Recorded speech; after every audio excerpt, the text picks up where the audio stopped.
Bienvenue dans votre tranche 7 minutes avec Jésus, numéro 27.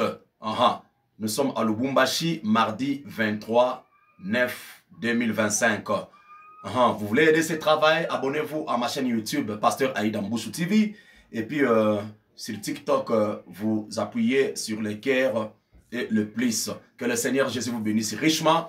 Nous allons lire directement la parole du Seigneur, mes frères et sœurs. Nous prenons 1 Corinthiens chapitre 2. Nous prenons le verset 4. Et ma parole et ma prédication ne reposaient pas sur des discours persuasifs de la sagesse, mais sur une démonstration d'esprit et de puissance. Seigneur Dieu, bénis ta parole au nom de Jésus. Amen. Ça c'est Paul qui dit, la parole du Seigneur, l'évangile de Christ.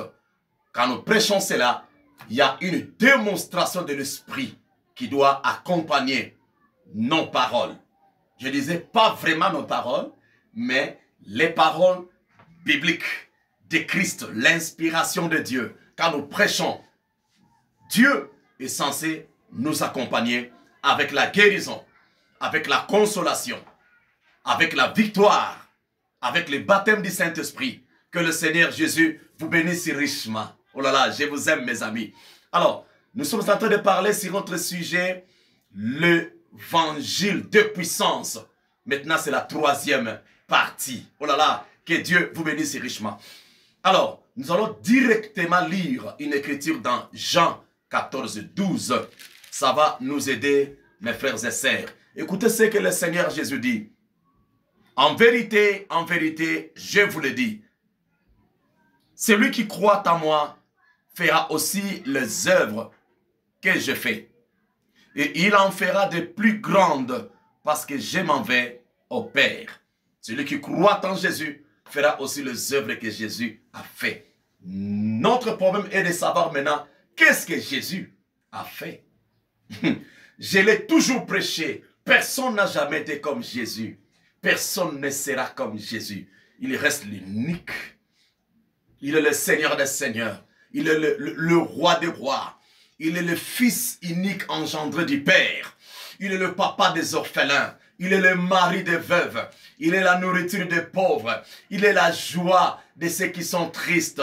Il est l'argent des pauvres. Il est la nourriture des pauvres. Il est le tout en tout. Personne n'a jamais été comme lui. Personne n'est comme lui. Et personne ne sera comme le Seigneur Jésus. Ah, écoutez, Jésus, c'est un homme mystérieux, un homme miraculeux. Laisse-moi te dire, malgré quand il était dans ses corps physiques sur la terre, il faisait des miracles, des histoires incroyables. Aujourd'hui même, il le fait à travers ses serviteurs, à travers ses enfants.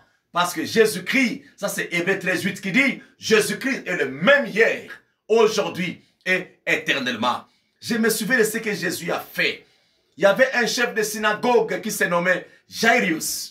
Sa fille de 12 ans était mourante à la maison. Elle souffrait pas mal. Alors cet homme est venu parler à Jésus. Maître, viens chez moi, impose la main à ma fille. Lorsqu'il s'adressait au maître, il y avait aussi à côté une femme qui était atteinte de cette maladie de perte de sang depuis 12 ans. Ah, ça c'est moi je m'imagine. Hein? Depuis 12 ans. Je m'imagine ceci. Peut-être elle était mariée. Première année, l'homme disait, oh non, je t'aime ma chérie. Minakupenda sana, I love you too much. You my love. I cannot abandon you. Je ne peux pas t'abandonner. Tu es ma chérie. Première année, le sang ne s'arrêtait pas. Deuxième année, troisième année, peut-être vers septième année, elle commençait à puer. L'odeur mauvaise. L'homme commençait à changer de situation. Non. D'abord, il dormait peut-être dans le même lit. Après, l'homme pouvait dire, toi, tu sens mauvais. Ah, tu vas dormir par terre. Et après, le divorce est arrivé. La Bible dit que cette femme a tout vendu. Oui, elle avait des biens. Elle a tout vendu pour se faire soigner. Mais elle n'avait pas des solutions. Mais un jour, elle a entendu parler de Jésus. Elle s'est dit à elle-même, si seulement je touche le pan de sa robe. Je suis en train de parler à quelqu'un. Tu vas toucher la robe de Jésus par la foi. Ça, c'est Hébreux 11, 1 qui dit, car la foi est la foi est une ferme assurance des choses qu'on espère, la démonstration de celles qu'on ne voit pas. Alors, tu as la foi là où tu es là. Tu sais que Jésus agit encore. Tu sais que Jésus guérit encore. Toi qui es en train de me suivre là, avec ta situation là, avec la maladie là, touche le pan de la robe du Seigneur Jésus. Ne me touchez pas, mais touche Jésus par la foi. Et comme tu es en train de toucher par la foi, que le Seigneur qui les adore puisse te donner la solution à ton problème. Au nom de Jésus de Nazareth, reçois ta solution. Oh là là! Cette femme-là s'est dit à elle-même, si je touche le pan de la robe du Seigneur, elle s'est forcée. Autour de Jésus, il y avait une grande foule comme d'habitude. Elle s'est força, elle s'est forcée, elle s'est força. Elle a touché le pan de la robe de Jésus. Paf! Au même moment, elle a été guérie. L'onction, une force était libérée du corps de Jésus. Vous connaissez l'histoire. Jésus posa la question, qui m'a touché? Qui m'a touché? Et fait de compte la femme, c'est de voilà pour dire, Seigneur, c'est moi. Jésus lui a dit, ma fille, ta foi t'a sauvée. Ça, c'est merveilleux. Et ça, c'est dans Marc chapitre 5, versets 22 à 42. Elle a été guérie. Et chemin faisant maintenant chez Jairus. Arrivé là-bas, avant même d'aller, il y avait quelqu'un qui vint informer à Jairus. Ne t'en fais pas, le Seigneur. Ne tourmente pas le Seigneur parce que ta fille est déjà morte. Jésus dira, ne crains point. Je voulais parler à quelqu'un, malgré que ta situation là semble être difficile. Le médecin dit, avec la maladie là, tu vas mourir. Mais je te parle encore une fois aujourd'hui, ne crains pas. Il y a quelqu'un qui est au-dessus de ta maladie. Il y a quelqu'un qui a les derniers mots dans ta vie. Même si le sorcier de votre village a dit que tu vas mourir, ils ont limité ta vie. Toi, ne crains point. Parce que ta vie ne peut pas être entre les mains de ces sorciers, mais ta vie est entre les mains du Seigneur Jésus-Christ. Oui, les hommes ont parlé. Il y a de ceux qui ont parlé, tu ne seras jamais béni.